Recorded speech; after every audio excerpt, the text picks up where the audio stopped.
Bon allez, j'ai fini de remettre l'huile de boîte, c'est tout bon. La voiture est encore sur ses chandelles. J'ai pas de freinage, c'est pas très grave. J'ai rechargé la batterie depuis hier, je l'ai rebranchée.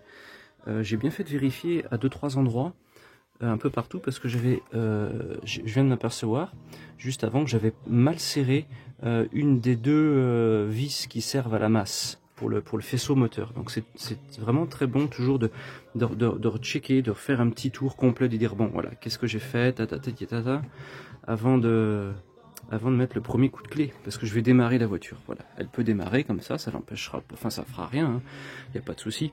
Donc c'est un moment important, je suis un peu stressé, mais bon, il n'y a pas de raison, j'ai pas touché au moteur, donc elle devrait démarrer du premier coup. Allez, je vais me rendre à bord.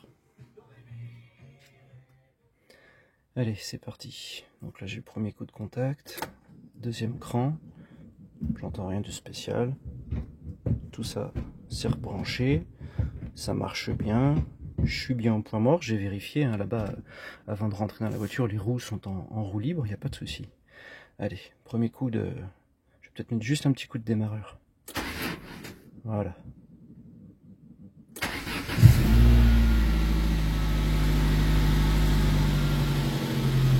Bon bah, pas de bruit suspect. L'échappement est bien mieux qu'avant, je trouve, moins bruyant. Je vais aller voir un petit peu. Je vais baisser la vitre. Hop. Comme ça je pourrais couper la voiture vraiment rapidement s'il y a un problème.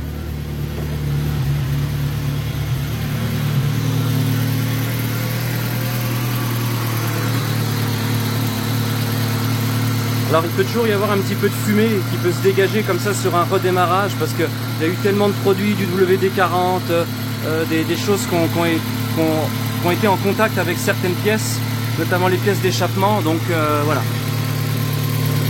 Ouais, on voit ça fume là un petit peu, mais bon, c'est pas grave. Bon, tout a l'air d'aller bien, je suis plutôt content.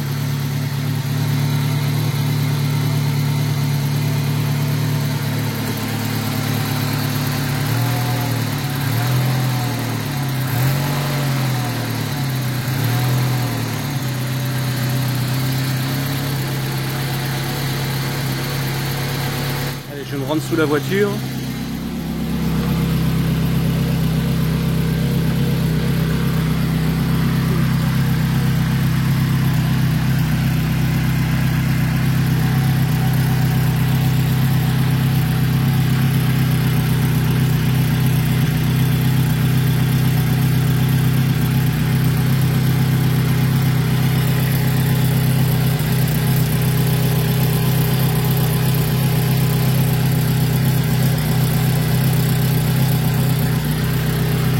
Bon, je vois rien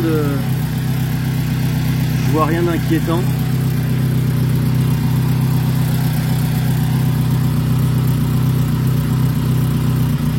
Bon, allez, je vais arrêter le moteur. Hop là.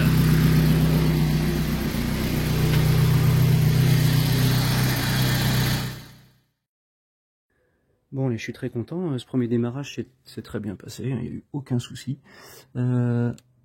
On voit peut-être un peu de fumée. Là.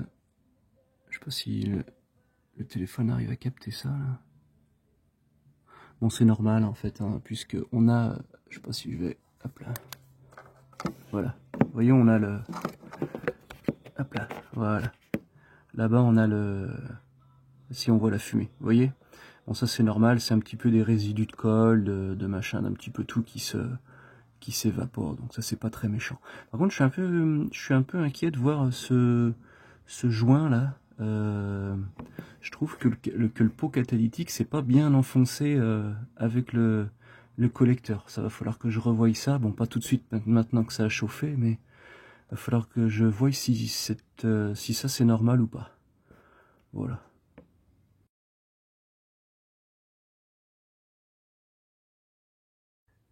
Bon, allez, me revoilà sous la voiture pour installer le premier soufflet sur la crémaillère.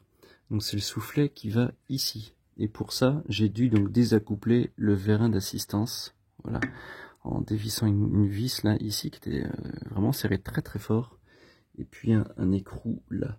Voilà. Donc là, mon vérin, il a pu se décaler, et je vais enfiler le soufflet ici, là. Voilà. Allez, je vous reprends juste après. Allez, voilà, mon soufflet est mis.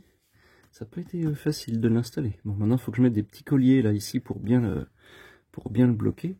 Et puis voilà. Alors, ce soufflet-là, j'ai pas pu l'installer avant, quand la crémaillère était vraiment libre, enfin, dispo, avec beaucoup de place, sans le berceau, parce que il a fallu, comme je l'ai dit juste avant, que je désaccouple mon vérin d'assistance, en enlevant une grosse vis là, ici, qui était vraiment serrée très très fort. Et il fallait vraiment que la crémaillère entière soit solidement ancrée sur quelque chose qui ne bouge pas, pour que je puisse vraiment mettre beaucoup de force dans cette vis. Donc voilà, j'ai pas eu d'autre choix que de le faire maintenant. Voilà. Allez, je vais nettoyer un petit peu la graisse là qui a débordé, et puis je vais remettre mon vérin d'assistance. Hop. S'il veut pas se bloquer. Allez. Hop. Je vais l'aider avec un petit coup de marteau, légèrement.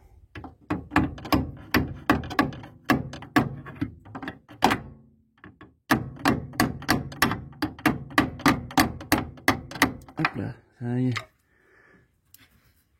Hop là, tac. Allez, et ben je vais remettre l'écrou ici et la grosse vis là. Voilà.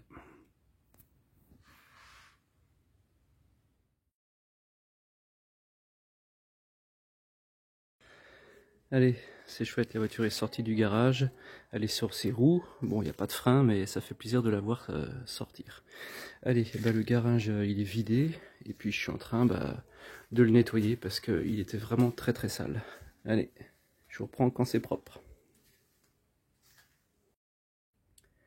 Allez, il ne me reste plus que ces pièces-là à monter. Mais pour ça, il faut que je trouve les bons disques de frein. Allez, eh bien la voiture est revenue, mais dans l'autre sens, le garage est absolument propre, partout. Il ne reste plus que voilà, ce petit tas de merde là à enlever, mais ça m'a pris du temps, parce qu'il était vraiment très sale ce garage. Voilà, donc la 306 a reculé, puis elle a manœuvré sur l'air pour se retourner, toute seule, hein, comme une grande, même s'il n'y avait pas de freinage, c'est pas grave. Voilà. Bon, j'ai entendu pas mal de claquements, mais c'est sûrement dû au fait que les écrous de cardan sont presque pas serrés. Enfin voilà, j'ai juste fait en sorte qu'elle puisse se mouvoir à peu près toute seule, mais il n'y a rien de serré, quoi. Voilà.